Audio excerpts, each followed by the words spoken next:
Hello and welcome. I'm Anthony Vessecchia, owner of Body Crafters Inc., Level 3 TPI, and I'm here on behalf of Scratch Golf Academy to talk about your hips.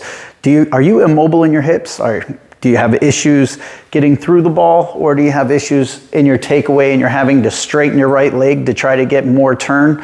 Well, here's some drills for you to help with that. So here's the first drill. This one is going to be seated internal and external rotation.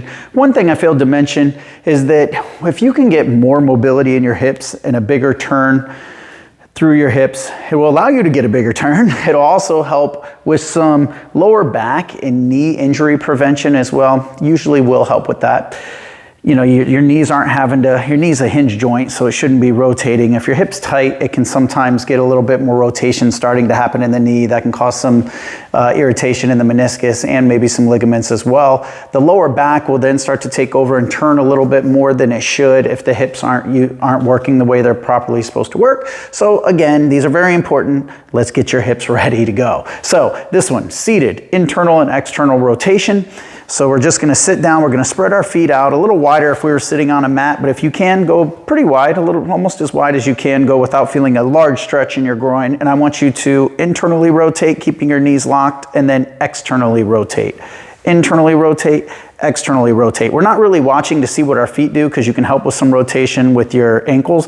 We're looking at how much our knees are rotating inward and outward more so than anything. So we're gonna rotate in and out.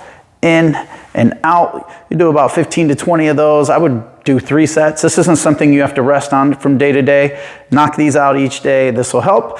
The next exercise is going to be hip drops. So on hip drops, we're gonna be about that same spread that we were on the last one for the internal and external rotation. We're gonna bring our feet in now, and we're going to drop our hips to the left and then to the right.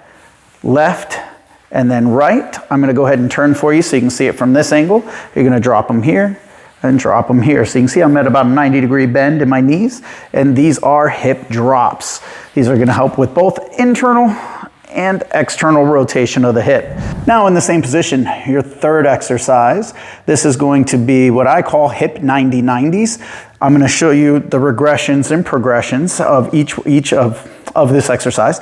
So we're going to drop down just like we did on the hip drops, but now we're going to rotate over and drop our sternum on our knee, not over here, but straight down on top of the knee. And it's called 90-90s because you want a 90-degree bend here, 90-degree bend here, and a 90-degree bend here.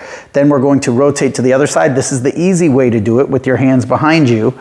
And then put your hands down and sternum right on your knee again. And then you rotate to the other side and you keep doing it that way. Now a progression is to do it without putting your hands down. So you're gonna roll through this way, hips down. You can put your hands down here and get down, stretch the glute. In here, we're working the hip mobility, the adductors, and back down to the other side. Now, to make it extra hard, you keep your hands out the whole time. Now we're getting full control. You're still getting the stretch, but you're getting control through your body as well, and your hips and your core to rotate to each side. So hip 90-90s, hip drops, and internal and external rotation to help with some hip mobility. Make sure you subscribe, get the notifications from us, and I'll just keep pushing them out for you. You take care.